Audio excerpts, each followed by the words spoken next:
Salam, Dövlət İmtahan Mərkəzinin 20 aprel tarixində keçirilmiş olduğu buraxılış imtahanından mətn, reading suallarına baxaq, həm də short tekstlərə qrammatikanın izahını vermişdim, kanalda paylaşmışam, oradan baxa bilərsiniz. 5-ci sualdan başlayaq. 5-ci sualda doğru variant olacaqdır A variantı. Elə ilk cümləyə baxanda bilir, looking for a fun way to learn English. Yəni, ingilis dilini öyrənmək üçün əyləncəli yol mu axtarırsan? A-da deyir ki, deməli, bu center, bu mərkəz təklif edir əyləncəli yolunu ingilis dili öyrənməyin. Yəni, bu da yaxşı düşməyibdir, amma oxumaq olur. Doğru cavab A variantı, bir cümlədən rahatlıqla tapmaq olur. 6-cı sualda doğru variant olacaqdır, deməli, B variantı, are going to share opinions for the new project. 6-da doğru cavab olacaqdır B variantı. 7-ci sualda isə doğru variant olacaqdır, deməli, Y variantı.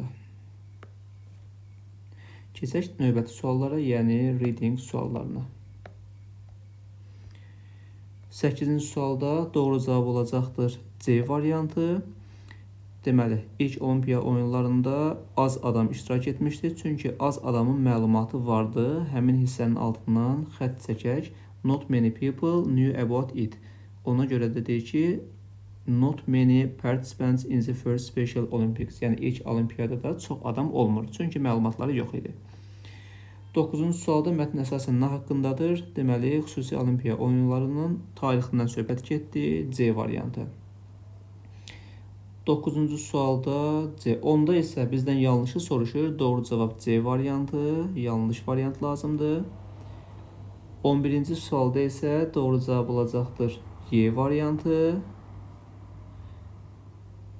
Niyə kömək xahiş edir? Çünki yetərincə dəstək almırdı hökumətdən, ona görə. 12-ci sualda isə doğru variant olacaq 3 və 4. Mətni yaxınlaşdırın, bəlkə baxmaq istəyirsiniz. Tamam.